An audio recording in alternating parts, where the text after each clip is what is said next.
Today on Stronger Than Reason, we tackle the album that blew up Depeche Mode, Songs of Faith and Devotion.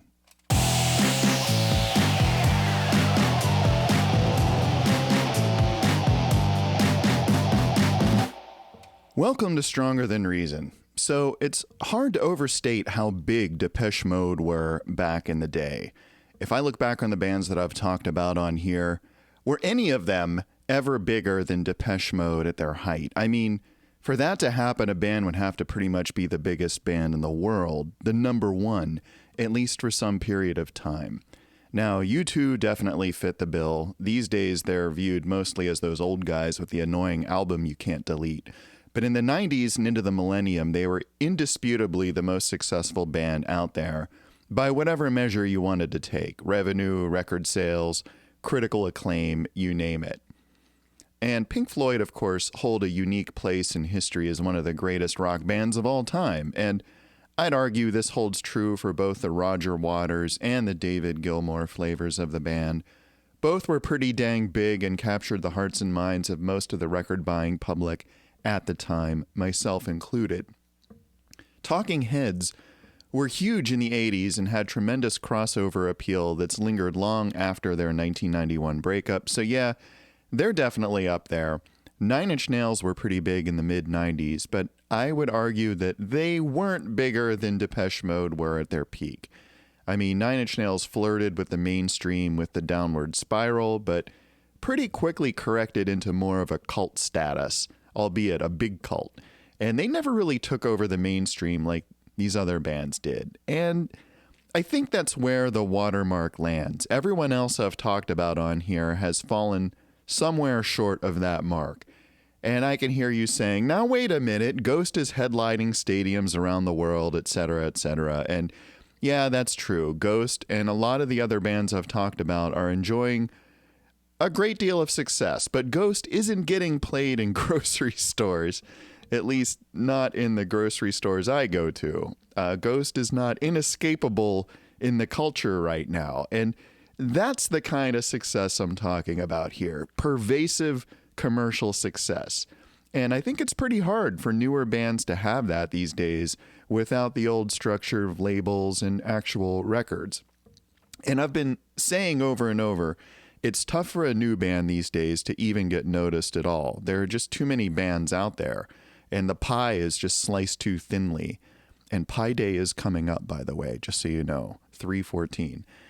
But those acts that are at the top these days, like Taylor Swift, say, they're taking ever larger slices of that pie. You know, it's kind of the same story as with the American class system when you think about it. So you have your 24 billionaires at the top taking up 75% of the wealth, and then the rest of us are just fighting over slices of that remaining 25% that are so thin that you can see through them. And naturally, the billionaires are keeping us all distracted from our royal screwing by keeping us A, entertained and, more Marvel movies, anyone, or B, fighting amongst ourselves per the current political climate. And the same is true with music. Those at the top are hogging the pie, and the musical middle class, so to speak, is dying out. An act these days is either ridiculously successful with tons of corporate backing, or it's barely skating along. Again, please listen to episode 53 about the Viagra Boys, one of the more successful new bands who nevertheless still have day jobs. And I don't mean to take anything away from Taylor's success. I knew she was the real deal years and years ago when I saw her play guitar and sing alone on an otherwise empty stage and just kill it. So it was obvious that she had real talent, unlike many of the manufactured pop idols that are out there. And I'm sure that whatever success she's had, she's earned. I'm just saying that the playing field has changed over the years, so it's hard to compare relative success over the decades. The music industry and the world were really entirely different back in 1990 when Depeche Mode ruled the charts with their smash hit Violator, which we talked about in episode 33. And they really were inescapable. Enjoy the Silence was coming out of every speaker system that year. It was in the stores, the amusement parks, and out of people's windows. And not only were my friends and I into it, my parents even recognized it. oh, that's that band that doesn't have a drummer. Yeah, exactly. And that was their most distinguishing characteristic, and I've talked about this before many times. But this was a band that was all over MTV, and the public could not get enough of them. Yet they managed to hold on to their alternative cred through that whole period. After all, even though they were licensed to major labels in various markets across the world, they stayed on Mute Records in England. Mute was and is Daniel Miller's indie label that featured other famous alternative acts like Fad Gadget, Erasure, and Wire. And Depeche Mode had been around for a long time. They'd been doing their thing for a decade at that point. It was clear they were no flash in the pan. Violator was their 7th studio album, and all of their previous albums had been indie hits. And I talked about this way back in episode 7, the one about their live album 101, that they really had had a successful career by any measure, even before Violator came out. 1987's Music for the Masses was a smash in the US and resulted in the sold-out Rose Bowl performance captured in 101. Now, how many bands could fill the Rose Bowl in 1988? Not many. Violator would be a force multiplier for them, and it would launch them into the stratosphere. Not literally, but it would give them the kind of fame that maybe 1% of bands ever saw. I'd argue that this extra push was more than just self-earned. Like many of the most popular acts of any age, it was a case of being at the right place at the right time. In this case, they happened to be riding the crest of an alternative rock wave that was pushing all indie bands into the mainstream. Ironically, anything alternative was now in, which would of course challenge the very definition of alternative. And Depeche Mode found themselves at the forefront of this. They were the flag bearers, if you will, very much like how Nirvana found themselves the flag bearers for grunge just a couple of years later. So after the successful World Violation Tour in 1990, where they played to 1.2 million fans worldwide, the band had a problem. And it was much the same problem that Pink Floyd faced after The Dark Side of the Moon. How do you follow up such a tremendous success? It's almost an existential problem. Why should you even try to follow it up? I mean, what is there to gain at that point? What is even motivating you? After all, you can only spend so much money, right? And you only need so much fame and adoration in this life. And if you do come up with more material, how could it possibly measure up critically? I mean, you're more or less doomed to realizing that it can't and it won't, which deflates your motivation. As a musician, you normally have a big incentive to try to get bigger and bigger. And it's kind of a blow when you realize that getting bigger is, if not mathematically impossible, at least it's statistically unlikely. Worse, if you do attempt to follow up, you'll likely get smeared as simply trying to cash in on your earlier success. Your artistic merit will be questioned, especially if the new material sounds quite like the old. Say if Depeche Mode had delivered Violator Part 2. So at this point, maybe the band let their next moves play out according to long-established routines. They were still relatively young, they were in their low 30s, and no one was especially inclined to stop the pattern of writing, and touring. So they decided, what the hell, we'll write another album, come what may, and they were keen not to just simply remake Violator. They realized that making a different sort of album would make the two very hard to compare, and it would stick with their artistic principles of always trying to push their sound in a new direction. And as to whether it would measure up commercially, who could say? That wasn't really in their control. As Daniel Miller put it, even if it sold half of what Violator had sold, it would be a tremendous success. Nevertheless, the band felt pressure, and no one felt it more than songwriter Martin L. Gore. He was well aware that no amount of post-production trickery could make a bad song sound good. A good song had to be good at its core, and he was the one coming up with that core. So, as was the routine, Martin cooked up a dozen or so demos to share with the lads. They once again retained Flood as their producer, hoping for some of Violator's positive vibe, and the band met with Flood to review Martin's demos. And there was a relieved sigh all around, because the demos were good, and there was much rejoicing, but it would be the last rejoicing for quite some time. Now, here I want to point out the existence of the documentary series the band produced as part of their 2006 album reissues. They re-released all their albums to that point, each with a 30 to 40-minute video interviewing all the people involved, former band members, tour managers, producers, media folks, etc., giving a comprehensive background of each album. And the one of interest here is called Depeche Mode, 1991 to 1994. We were going to live together, record together, and it was going to be wonderful. And it perfectly captures the making of this next album in much more detail than I can here, and in first person to boot. So check that out. It's definitely on YouTube right now.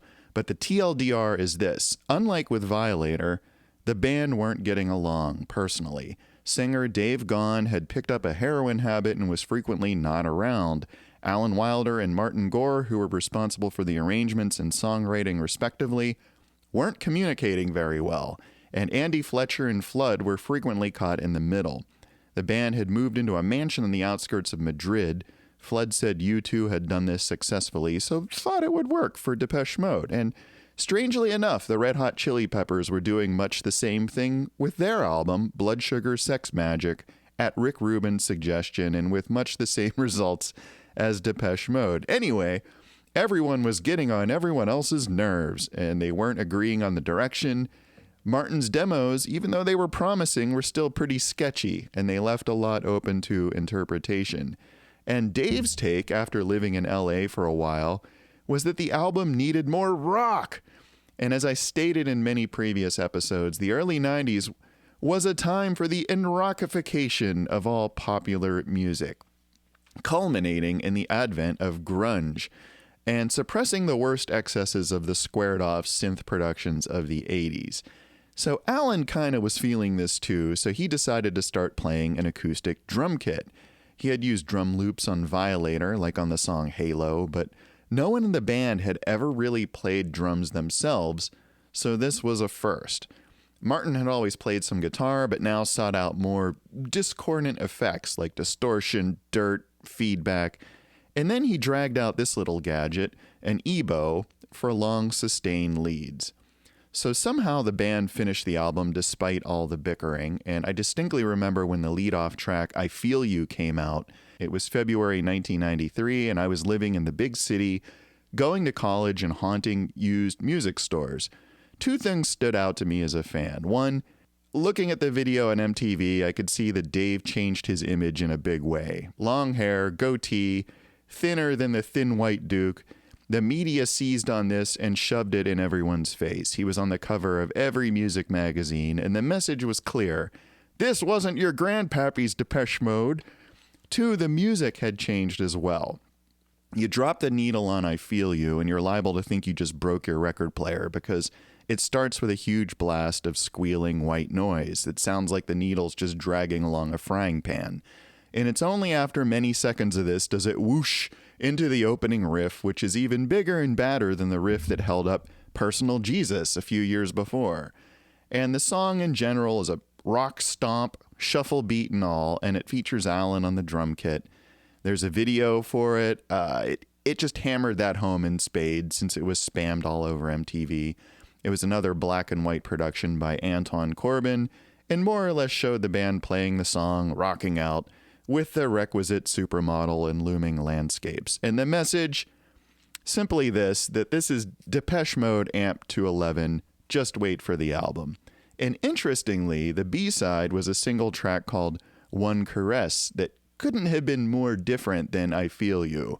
It was a quieter orchestral number that featured Martin's vocals and sounded for all the world like a show tune, like something that Stephen Sondheim might have dropped into Sunday in the Park with George. And I have to think that this was for all those emo theater kids out there, or maybe it was a calculated move on the part of Daniel Miller to quickly establish the new album's thematic range, from Black Sabbath to Sweeney Todd. But whatever it was, it boded well for us fans. It sounded interesting. And a few weeks later, the album dropped. And again, we had little advance notice of these things back in the day. I mean, sure, I was on the internet by then, but I wasn't as plugged into the Depeche Mode community as much as I was for, say, New Order or Rec Music Industrial. So the way I found out was by dropping in my local Sam Goody or whatever it was and hearing a song playing over the speakers. And I immediately recognized it as the new Depeche Mode. Now, why was that? Maybe it was Dave's voice, which is pretty unique, but I think the real answer was that there was something about the production that just screamed DM. And what I think I was hearing the hands of Alan Wilder and Flood with their patented atmospherics and samples. They're just all over this album like a fingerprint. And I remember walking around the store just listening to this song. It was a slow, brooding number with lots of minor chords, and it developed a killer breakbeat with Dave chanting these sing-song lyrics that seemed strangely familiar, like I'd heard them before somehow.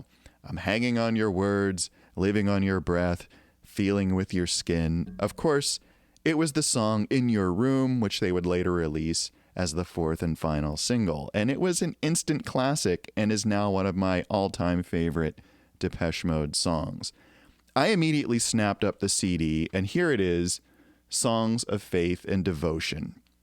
Now, before I wax poetic about how awesome this album is, I have to admit my first reaction was, wow, what an ugly cover. I mean, this is just terrible design, folks. Let's face it. Violator was iconic. It's like someone told Anton Corbijn, we want it like Violator, but we want you to jam their faces in there somewhere.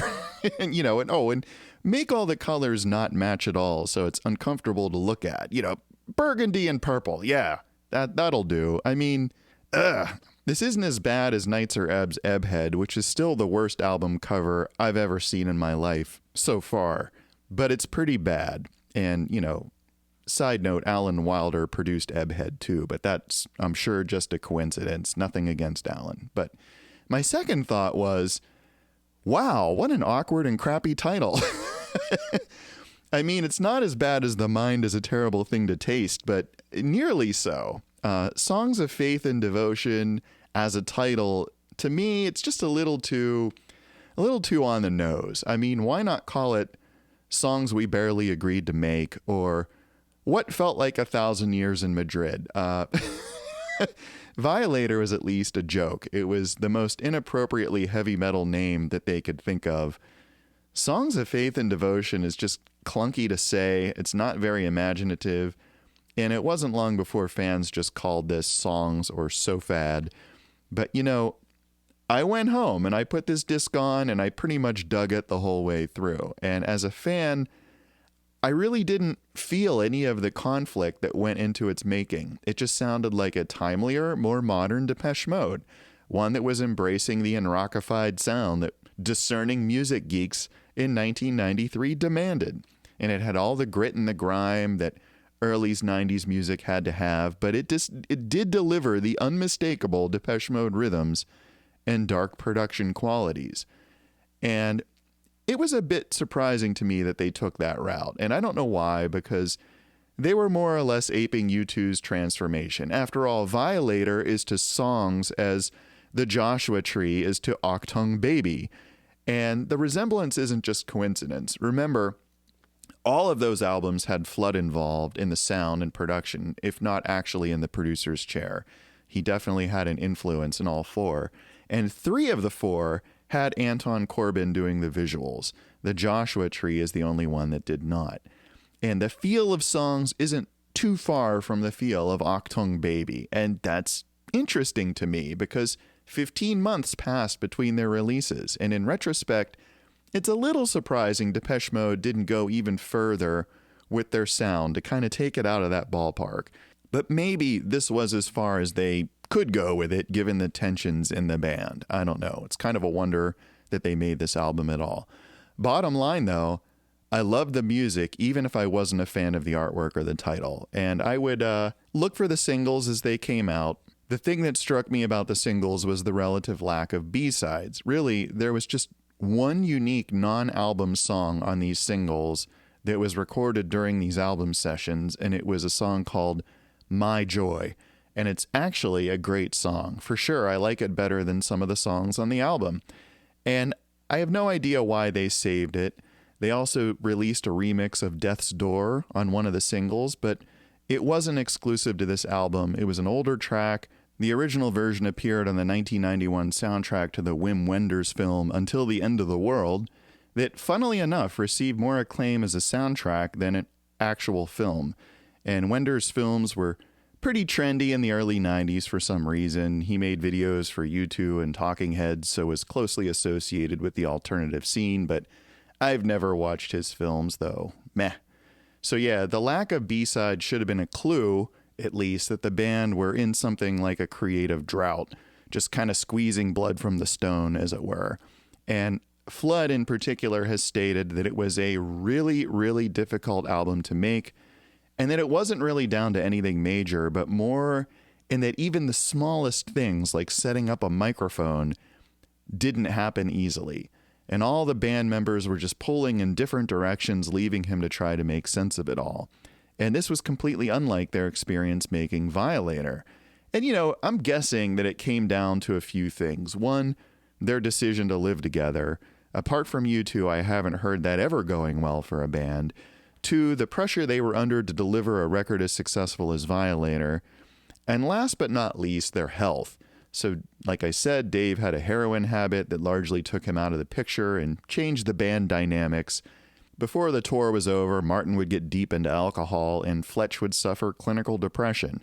Alan and Flood, meanwhile, would be miserable and stressed, just shouldering the burden of turning these demos into a cohesive blockbuster album. And it would prove to be too much, as we'll see. So let's fast forward to September of 1993. The band was 40-odd shows into the so-called Devotional tour, and they roll into my city. Some friends and I got tickets. Now, for the life of me, I can't remember who the opening act was. I kind of think it was the back when Johnny Marr was in the band. I know I did see the open for someone, so I'm guessing it was Depeche Mode. And I knew absolutely squat about them back in the day, or the Smiths for that matter, though I knew Johnny Marr from Electronic, and I'm a fan of his now. But back then, the just didn't make much of an impression on me.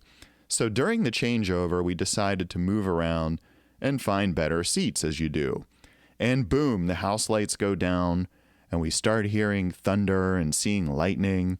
They had hung curtains in front of the stage, and I slowly recognized the opening bits of Higher Love, which was the album's closing track, and it was one of my favorites, so I was pretty psyched. I remembered them getting into the song and backlighting Dave onto the curtain, the old trick. It's like Theater 101, but people were going absolutely nuts. And then they hit that first chorus, and I completely expected the curtain to fall. But no, they actually kept it up for the entire song, and the audience by then was practically frothing at the mouth by the time they dropped it there for the second song, which was Policy of Truth. And I don't remember every moment of the show, but it was really impressive. Anton had designed the set with like 2 levels and all of these synchronized video screens. And it's funny to think about how much work went into those now that video screens are ubiquitous, because back in 1993, they were all analog video and they required really hot projectors and a lot of practice to keep them in time. So looking at the Devotional tour now, it doesn't look that impressive since every band today has a similar video display, but it was groundbreaking in 1993. Mostly, though, I was blown away by their live sound, just the presentation, their stagecraft, and how the songs didn't sound exactly like the album, how they tweaked out the arrangements to add more suspense and big endings.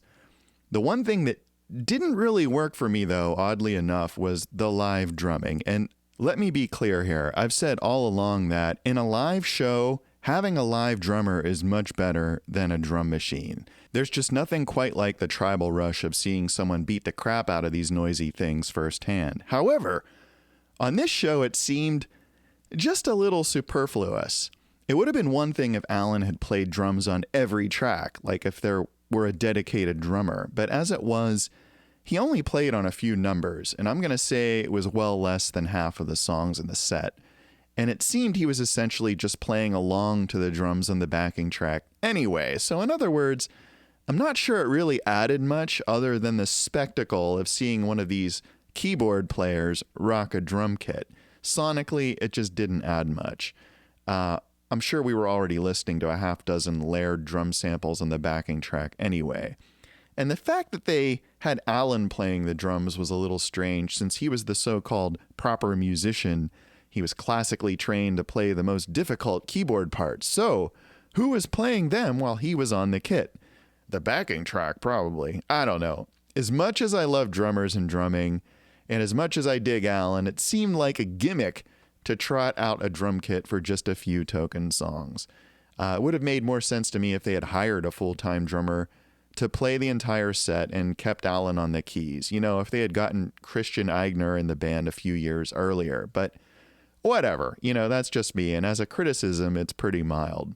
Now, I was a poor college student at the time, so I didn't hit up the merch booth for souvenirs. It was enough for me that I scraped together enough dough for a ticket and gas money, so I was incredibly happy to see them release an official Devotional concert video in 1995, which you can see here.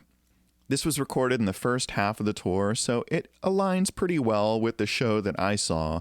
Of course, the actual concert bits are now available on YouTube, but this DVD comes with a bunch of cool extras, like music videos, tour projections and programs, an MTV documentary, and an interview with Anton. So that's pretty cool, especially considering there was no official live video from Violator, which we talked about before.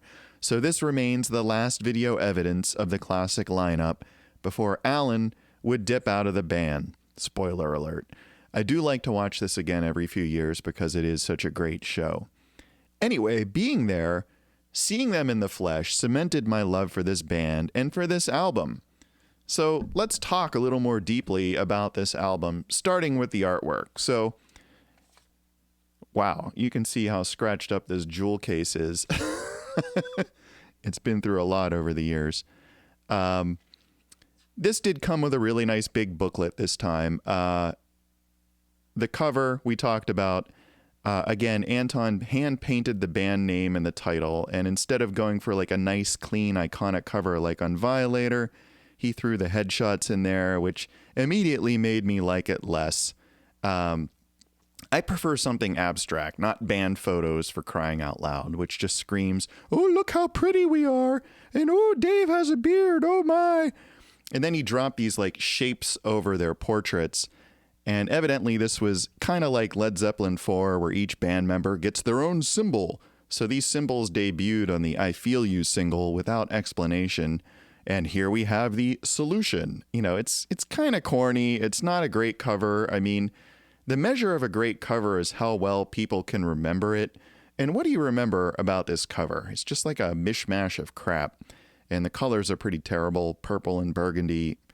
All right, so we agree it's pretty bad. Great. Let's look inside. So we're going to flip through here. You know, we got some pictures of the band, kind of grainy black and white portraits, which were Anton's trademark. We have Dave playing a guitar, which is kind of unusual. You know, we have people sitting around. I guess they did a lot of sitting around making this album. Of course, there's lyrics in here, which is pretty great. Dave, Martin. Here's Alan playing the drums, which is kind of cool. And, you know, there's cool band photos and this DM thing on the back. So, okay, it's nice to have some band photos in the inside, if, you know, not on the cover, in my opinion. But the disc itself has this track listing in shiny purple, which is kind of nice. I like purple. And it has the same track listing on the back here. So, you know, let's talk about the songs. I already talked about I Feel You, and as an opening track, I think it communicates pretty clearly that Depeche Mode are bringing the rock on this album. Now, it's pretty common to interpret all of their lyrics as a guy singing to a love interest, but on this album, God seems to get in there. And I kind of interpret this song as the singer talking to God. I mean, reading the lyrics, it's practically a hymn. It's like describing having a mystical experience. Now, I can't speak to that myself since I'm pretty firmly founded by hardcore science, and I'm not so much interested in the supernatural, but I do think it's cool that lyrically this album takes a step away from simple love songs, at least on a few tracks. and introduces some other perspectives and motivations beyond sexy time. Although Martin's lyrics are open to that interpretation as well. Of course, there's just a bit more going on here, if you dig me. Anyway, this is a cool track once you get past the crazy burst of noise at the beginning. I think Martin's original demo is floating around somewhere, and I want to say it came out as a bonus track on Sounds of the Universe in 2008. Does that sound right? Anyway, as I recall, it was pretty minimalistic, but it was kind of cool to hear the song in its original embryonic form. And I don't have this single because I have to admit I was put off by the lack of B-sides, and frankly, as a poor college student, I just didn't want to shell out for endless dodgy remixes, in this case by Renegade Soundwave and Mike Spike Stent, who seem to have done little in the 90s other than provide endless padding for maxi singles. However, Wikipedia, which as we know is the next best thing to learning something, tells me that Brian Eno did a few mixes, so I might have to give that single another look. There was a video too, I think I mentioned, by Anton Corbin, which was more or less the band playing the song and showcasing Dave's beard, and Alan's drum set. Pretty cheaply done, I suppose. Okay, so moving along, track 2 was Walking in My Shoes, which I have to say is a pretty amazing song all around. Sweet sounds, great arrangement, outstanding lyrics. The lyrics tell a story that's right up Martin's alley. It's got sin, forbidden delights, indulgence, confession, redemption. It's all there. It's all of Martin's songwriting topics in a nutshell. I love pretty much everything about this song. The killer bass line, the piano riffs, the backbeat, the discordant strings courtesy of Alan, the vocals, the lyrics, the EBow solo in the ending. It's definitely this album's high point in every way. And naturally, as the second track, this was the second single. They were just marching right down the old track list, I guess. I don't have this single either, though it did have the B-side, My Joy, which I mentioned earlier. But generally, it was just another total glut of remixes. I think at this point in the mid-90s, I was getting pretty jaded and bored with singles in general. Just all the endless crap remixes by dodgy DJs and aspiring coattail riders. It just wasn't worth it to me to shell out for all that stuff. But of course, this song had another video by Anton again, naturally. This time it was a bit of a higher budget affair. It introduced some bird-headed women, which also featured in the Devotional tour backing videos. Kind of creepy and cool. And the rest of the video kind of plays out like some sort of religious pastiche of some kind, like, I don't know, Terry Gilliam directing Hieronymus Bosch. What can you do but give it a slow clap, folks? Okay, so these two songs, by the way, are still live staples. They're still touring the world as I speak on the Memento Mori tour, and I spied with my little eye that the set list includes I Feel You and Walking in My Shoes, and I'm sure if I coughed up $150 to see them, I'd feel cheated if they didn't play these songs too, because they're just great songs. Okay, the next song is Condemnation. This was a straight-up gospel track, and being the third track, was naturally the third single. Go figure. I actually have this single, maybe because it had some interesting mixes and live versions. It has a mix of Condemnation and a live version. Has a couple of mixes of Rush from later on in the album, one of which was by Meat Beat Manifesto, so you know that's going to be good. And live mixes of Enjoy the Silence and Halo. And a jazz mix of the aforementioned soundtrack piece, Death's Door. So no B-sides per se, but it does have some interesting stuff, even if Condemnation isn't really my favorite track. To be honest, I generally skip it, even though I know Dave considers it to be his best vocal ever. And maybe it is. It's a pretty great vocal, but you know me, I'm just not as into the slow stuff. What can I say? This is another one of those non-love songs. And in this case, it's kind of like Walking in My Shoes in the sense that it's kind of addressed to someone who's judging the singer. So maybe these aren't so much songs of faith and devotion as songs of religious persecution. Anyway, in the documentary, Dave said Martin normally would have sung this as one of the album's slower ballads, but Dave heard the demo and he felt a connection to it and took it as his own. He described it as his one real contribution to the album, since drugs were more or less his full-time job at this time. But for sure, though, this song gives the album a much-needed breather. And when they played it live, it was a chance for the backup singers to really shine. Hildia Campbell and Samantha Smith, who are both fantastic singers. They added a lot to the live show. So next up, we had Mercy and You. Musically, this is just another dance rock song, much like Walking in My Shoes. Lyrically, like I Feel You, it could be the singer addressing God. Again, Martin is very careful to leave that open to interpretation, but that's how I read it. This song has a pretty nifty breakdown or fake ending toward the end and a really nice outro. It's a good song, if just a bit run-of-the-mill. Not one of my favorite tracks here. Track 5 is Judas. Now, this is an interesting tune. The band said it was the last to get recorded and the one that was hardest to make because Alan and Martin kept arguing about it. It's a slow, atmospheric tune featuring some strange instrumentation like Julian pipes, which are Irish bagpipes. Martin sings it, and it's hard to say what he's singing about. I don't know. This might be a proper love song, but I do remember back in the day, Martin caught some flack for including the line, "So open yourself to me, risk your health for me," which some saw as encouraging unsafe sex, but he was quick to walk that back in the press, saying it was more of a philosophical risking of health and that he personally encouraged safe sex. What can you say? It was a very 90s kind of foo-for-all. So on to track 6, In Your Room. I described this tune already. This is another quintessential Depeche Mode song, very much in the same order as Walking in My Shoes. Probably the overall grooviest track on this album. It isn't rock, it's groove, and it's a chance for Alan's arrangements to really shine. And this is what he brought to the band, folks, this brooding orchestral atmosphere. It's not a pop sensibility at all. Just as Martin was exploring darker lyrics, Alan was exploring darker sounds. These songs could have been easily arranged in a standard pop way. After all, they're mostly verse-chorus-verse things that very much follow the golden rules of pop. But Alan twisted them like pulling silly putty, and he tried to inject dissonant elements or elements that weren't immediately recognizable as rock instruments like guitar, bass, and just generic keyboard sounds. There are a lot of amazing samples in these songs. There's tons of sound design and experimentation, and most of that was Alan with Flood's help.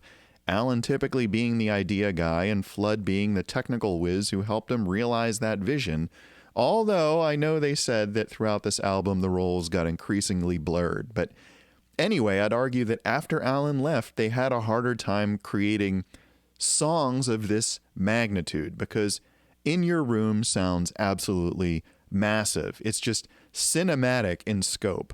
The intro alone is pretty epic, and when the real drums kick in, it's just extra sweet. What a song. Again, I'll reiterate that this song sounded familiar when I first heard it, especially the chorus.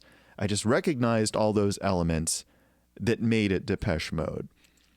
So In Your Room was the fourth and final single, even though it's the sixth track, and I know they broke the pattern here, and I didn't get that single, which is pretty strange because they packaged it much like Condemnation in a crappy digipack, but with a lot of cool live versions and mixes, and I'm not sure why I never got it.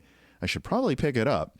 I distinctly remember being in record stores in 1994 and just holding it in my hand, and I guess I was just strapped for cash, or maybe there was so much great music coming out in 1994 that I had to prioritize. I was probably saving up for the downward spiral. Anyway, In Your Room is a fantastic song. Come to think of it, there are 3 songs that I really, really love here. Walking in My Shoes, In Your Room, and one other that we'll get to in a few minutes. But first, we have track 7, which is Get Right With Me. It's just a twist on the common expression of getting right with God. Read the lyrics and you tell me. So in that sense, I think it's kind of funny. It's like God chewing us out. People take my advice. I already told you once or twice. It's sort of like that Onion article that they post after every mass shooting, which is too damn frequent, by the way, about God angrily reiterating his thou shalt not kill commandment. So this song might be some humor from Martin, maybe. Again, it's hard to tell. But the other thing I like about this tune are the backup vocals from Hildia and Samantha, along with Basil Mead. They sound fantastic. And then we go on to track 8, which is Rush, named no doubt after my favorite Canadian band. Not really. This is a straight up dance number, though with a rock edge, not unlike I Feel You in overall flavor, but with more of a fast breakbeat feel. Just a good hard song, and of course a live banger. What's not to like? The Meat Beat Manifesto remix on Condemnation is rad. They call it the Spiritual Guidance Mix, and it's by Jack Dangers. Cool stuff. Surprisingly, this wasn't a single, but the Condemnation single may as well have been a Rush single since it had 2 versions of each. Then we have track 9, Martin's One Caress, which we've already discussed. Honestly, I think it's a jaw-dropping vocal that makes you realize how lucky this band was to have not 1, but 2 world-class singers. I mean, what are the odds of that? And I'd say that between Dave and Martin is the more technically accomplished. Dave has that raw power and that baritone, but Martin has finesse, and he's able to bring the vibrato to those long notes. I mean, let's face it here. Martin sings, and everybody goes wild. So this one's for all of you Martin lovers out there who thought he got ripped off for not getting to sing Condemnation. All right, let's wrap this up with the closer, Higher Love. And this is my 3rd favorite song here. As a kid, it was my number 1, and I'm not sure what changed for me over the years. I think I loved it initially because it reminded me of the opening number at the show with the curtain and the thunder and the lightning and the anticipation. And it's still an amazingly cool song with a great Alan intro. It's long and brooding, but immediately recognizable. And I love how the song has some little pauses here and there. It's got groovier verses and louder choruses, so good dynamics, which I'm legally required to say at least once per show. And it has that main chorus melody. It's samples of some sort, but the sound design is so great that you can't really tell what it is. It's some sort of electronic piano, affected out maybe. I mean, who knows? Just trying to train spot these samples kind of reminds me of the time when I was a little kid and I realized that I could tell what most of the stuff around me was. Like, this thing's wood, and this is metal, and this is paper, and this is concrete. But one day we were at dinner, and it occurred to me that I didn't know what dinner plates were made out of. I mean, it was familiar stuff, but it wasn't wood, it wasn't metal, it wasn't paper, wasn't concrete. What was it? And I asked my mom, and she said that the plates were ceramic. And I didn't know what that meant. I was just a little kid, and she explained that it was made from clay, and then it was finished and fired, and that a lot of other things in our house were ceramic too, like the sinks and toilets, which was a weird thought to have at dinner since I'm eating food off a plate that was the same stuff as the toilet. Anyway, that's a weird story, but the point is that Depeche Mode samples are a lot like that. They're familiar, but they're not really recognizable. And when you really stop to think about it, it's amazing how much of their music is based on unrecognizable sounds, and how far away their music is from being based on, say, ordinary guitar and keyboard parts. They really were masters at making music from odds and ends, kind of like Skinny Puppy were, just in terms of pure sound design, but Depeche Mode stayed within that much tighter pop format. For pop, though, it was pretty experimental in terms of the sound design, but it's so subtle and familiar that you just tend to not notice it. So, Higher Love, I really like this whole tune. It was the show opener, but it's the album closer, and it's a testament to how epic it is that it works in both roles. It's just a cool, hip, groovy song. And that's the album, folks. 10 tracks in just 47 minutes. So what happened next? Needless to say, the band stayed on tour for forever with much debauchery and heartache, as I stated earlier. They unwisely extended the already long tour, which resulted in Fletch dropping out with health issues. But rather than cancel dates, they elected to stop over in Hawaii and trade their tour manager, Daryl Bamonte, as Fletch's emergency replacement. And to all who think that Fletch does nothing except clap, it took Alan a week to train Daryl to play Fletch's parts. So Fletch clearly had enough responsibilities to make Daryl plenty nervous as he emerged on stage at his first show in front of 60,000 screaming fans. But Alan said that he played flawlessly for 30-some shows. Not bad for a guy who never played a keyboard before in his life. This story might not be as cool as the time Scott Halpin filled in for Keith Moon at a Who show in 1973, but it's still pretty cool, and hats off to Daryl for being such a good sport. Then they released a live version of the album in December of '93, just before the tour's final leg. At first I found this confusing since it had the exact same track listing as the original album. And the live versions were kind of different, but not significantly so. I mean, after all, about half of Depeche Mode's live music was just a backing track.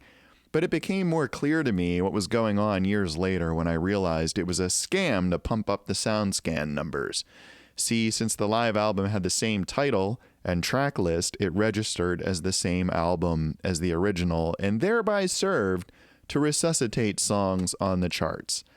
I actually did own the live album at one point, but it was one of the first albums I sold when I needed the cash.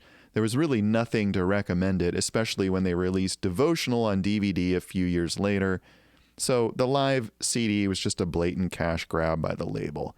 Thanks a lot, Mute. Of course, the tour eventually ended, and then the real fallout occurred. And I remember getting the news in 1995 when I lived in my own first little efficiency apartment. I was getting my news off Usenet at the time, using my little amber screen terminal and a dial-up Unix shell account. Ah, good times. And the Depeche Mode board was abuzz with a press release from Alan. He was quitting the band due to, as he said, not receiving the warranted level of respect and acknowledgement for his efforts. Later, he'd describe it as simply not wanting to ever again go through the hell they went through making the album. It was a long and terrible grind with no bright spots. And in this life, is it really success if you're so unhappy? So you gotta give Alan props for making an unpopular decision that nevertheless was the right one for him. And props again for never once wavering on it. In fact, he'd only crossed paths with his old band a few times. He'd have input, of course, onto their various retrospectives and compilations, but then he remixed the song In Chains off of 2008's Sounds of the Universe, which was a great remix. I encourage you to check it out. And in 2010, he made a surprise appearance at a gig. They invited him to play piano on Somebody, just like old times. Meanwhile, he was off and running with his own project, Recoil, which I'm sure I'll talk about more in the future. But for the rest of the band, it would be some years before they'd kick back into gear. First, Dave had to kick his drug habit. Then they had to find a production team that could fill Alan's shoes and shape something that sounded like a Depeche Mode album. But that's a story for another time. As for me, my interest in them would wane a bit after Alan left. They just never really captured the old magic, at least in my mind. Although, I do like a handful of their newer songs. Last weekend, I went on a long road trip and listened to one of their recent best-ofs, and I was surprised that I liked and recognized so many of their newer tunes, like Precious and Suffer Well. So I might have to dig into that stuff some more. Maybe I just have a bad attitude. I don't know. So why do I love Songs of Faith and Devotion? Obviously, it's the last gasp of the Depeche Mode lineup that I knew and loved as a kid. I think this technically is their most commercially successful album, despite what I said in episode 33 about Violator. After all, Violator only went to number 2 in the UK and number 7 in the US. Songs went to number 1 in both. So after all the hemming and hawing and concern from the band about not being able to follow up, they did follow it up in spades, and they proved that Violator wasn't just a fluke, and that alternative electronic music could top the charts as well as any rock or pop act. And, looking at the other Billboard #1 albums for 1993, what do we see? Here's a complete list. Whitney Houston, Janet Jackson, Aerosmith, Eric Clapton, Barbra Streisand, U2, Cypress Hill, Billy Joel, Garth Brooks, Nirvana, Meatloaf, Pearl Jam, Snoop Dogg, and Mariah Carey.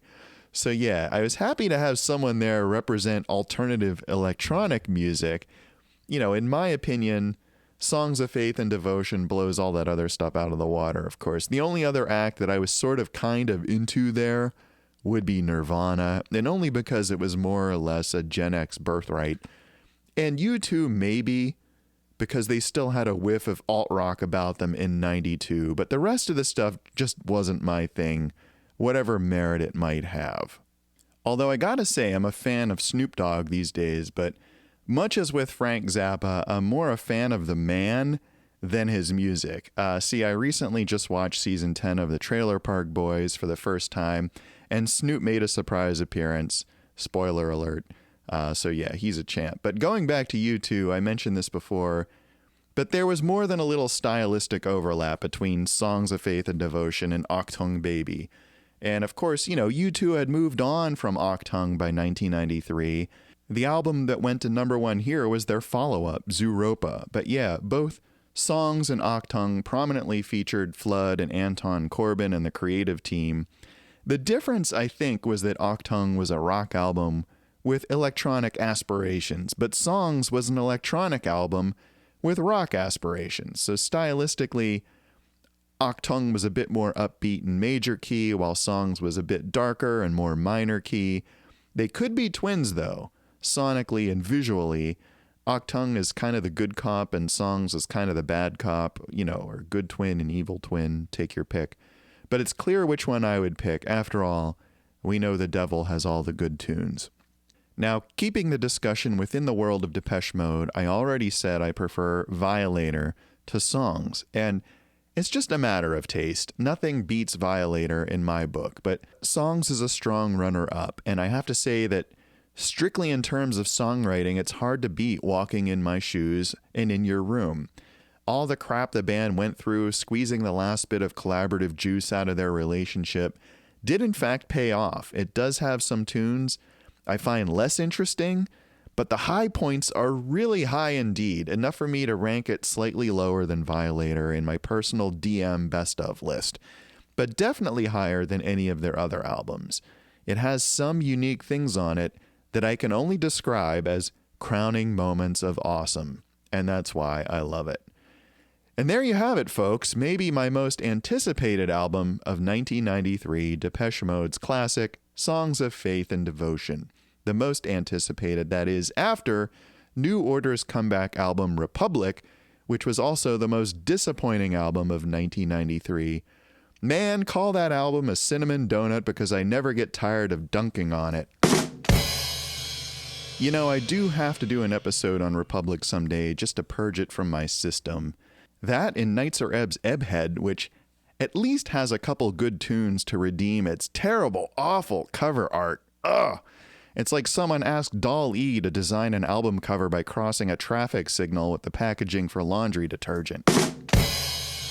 You're listening to Stronger Than Reason on YouTube or as an Apple or Spotify podcast, the show that recently dared to drive 250 miles to buy a big old drum set. That's right, you see, it turns out my crazy neighbors who play the drums for the benefit of the entire neighborhood are moving away. So someone else has got to swing in there and continue to provide that service. Guess who that is? Oh, yeah! As always, I thank you for listening, and until next time, stay strong.